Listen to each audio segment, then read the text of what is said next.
کہ فرض نماز ختم ہوتی ہے تو بعض لوگ جلدی اٹھ کے چلے جاتے ہیں اور بعض دعا میں شریک رہتے ہیں، صحیح طرز عمل کیا ہے؟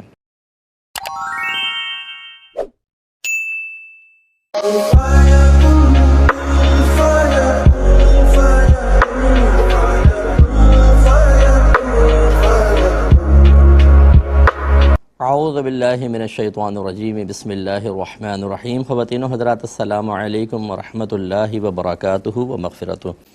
ایک کسی نے پوچھا کہ جب فرض نماز ختم ہوتی ہے تو بعض لوگ جلدی اٹھ کے چلے جاتے ہیں اور بعض دعا میں شریک رہتے ہیں، صحیح طرز عمل کیا ہے؟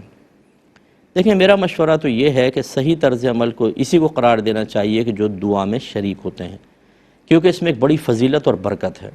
یہ بخاری کی روایت ہے، نبی کریم صلی اللہ علیہ وسلم ارشاد فرماتے ہیں کہ جب انسان نماز ختم کر لیتا ہے تو جب تک وہ باتوں میں مشغول نہ ہو جائے یا اٹھ نہ جائے اور دیگر چیزوں میں مشغول نہ ہو جائے یا وضو نہ توڑ دے تو ملائکہ اس کے لیے دعا کرتے ہیں، اور سرکار نے فرمایا، وہ یہ کہتے ہیں کہ اللہم اغفرہ، اللہم ارحمہ، اے اللہ اس کی بخشش فرما دے، اے اللہ اس پر رحم فرما، جب تک کہ سرکار نے فرمایا وہ اپنی جگہ پر بیٹھا رہتا ہے۔ تو یہ بڑا فائدہ ہے کہ اگر آپ دعا میں شریک ہوتے ہیں 5-7 منٹ تک آپ کے لیے فرشتے دعائیں کرتے رہیں گے، اور ملائکہ کا لفظ آیا ہے، ایک فرشتے کا ملک کا لفظ نہیں آیا، ملائکہ جمع کے لیے استعمال ہوتے ہیں۔ اب یہاں جمع کا اطلاق کم از کم 3 پر ہوتا ہے، اب یہاں کتنے فرشتے دعائے بخشش و مغفرت کر رہے ہیں؟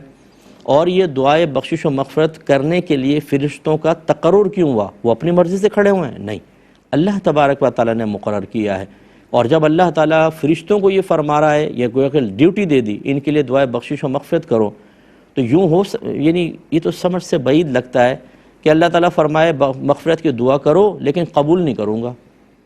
امید ہے کہ انشاءاللہ ان کی برکت سے یہ قبول بھی ہو جائے گی، اللہ کے کرم سے قبول ہوگی اور ہماری بخشش و مغفرت ہوگی۔ لہذا جو جیسی نماز ختم ہوئی، ٹوپی لی، یہ پھینکی اور مسجد سے باہر نکل گئے، جا کے کرنا کیا ہے آپ نے باہر؟ اور اس پر یہ اگر کوئی دلیل دے کہ جی نبی کریم صلی اللہ علیہ وسلم نے تو اس طرح فرض نماز کے بعد دعا نہیں کی، بھائی دعا نہیں کی، اگر فرض کر لیں آپ کہتے ہیں ثابت نہیں ہے، تو دعاؤں کی فضیلت تو ثابت ہے۔ دعا کو مخل عبادہ قرار دیا، عبادت کا مغز۔